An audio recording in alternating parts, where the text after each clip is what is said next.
Ryan Ginty here with Next Level Rugby in East Hartford, Connecticut, right outside of Rensselaer Stadium, home of the Yukon Huskies.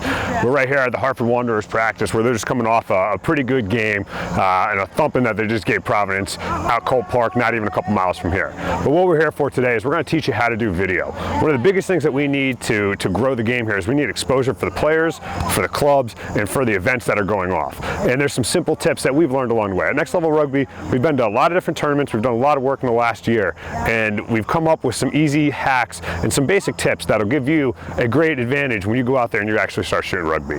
Number one thing that you need for shooting is you need a camera, right? A lot of these point and shoots, they work very good. As we see right in here, as we can just pan around, got a good picture of the Wanderers as we're going around in here in their drill, and we're just following. Good thing about these is that they have image stabilization most of the times, and it's very simple to use, very easy. I would recommend getting an extended battery on these things. That way you don't have to worry about your battery running out, 60 minutes into the game. It's about $50 for an extended battery, and that's what I definitely go for. One, we want to concentrate on the sunlight. The sunlight right now is I'm front lit. I don't want to be backlit, because when I'm backlit, we're looking straight into the light and you're going to get a bad picture coming out and you don't get to see all those good features. One of the other things you want to do is you want to make sure that you have a good tripod. A tripod that is very static, as in this one that we have right here that we're shooting on, is good for shooting static images, but if you're looking to capture an action game, you want something with a fluid head that's going to look really good. It's going to pan left to right well.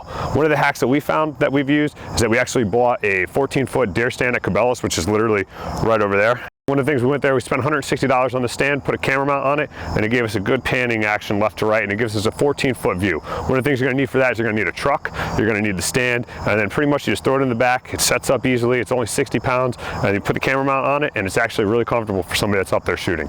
So we highly recommend that. Elevation, elevation, elevation is key, right? You can't look through players, but if you elevate your position, whether you're using scaffolding, whether you're using the Cabela's dare stand we talked about, or you're lucky enough to where you're playing at a stadium where you can get up into the press box or even up in the stands.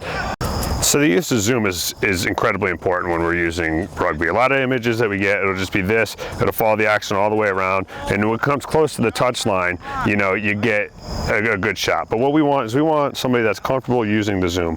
Also, you want to know rugby. That way you can anticipate the zoom and you can follow the game as it happens. So good elevation, good tripod, and making sure that everything that you're putting together as you're going out there, you're using rugby players too, because you want somebody that can anticipate the game, that can read the game, and that can use it.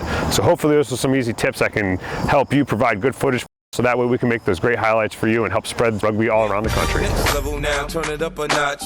Dre sent me to tear up the spot. Front on me, oh no, you know I'm loco. Hands up on the dance floor, okay, let's go.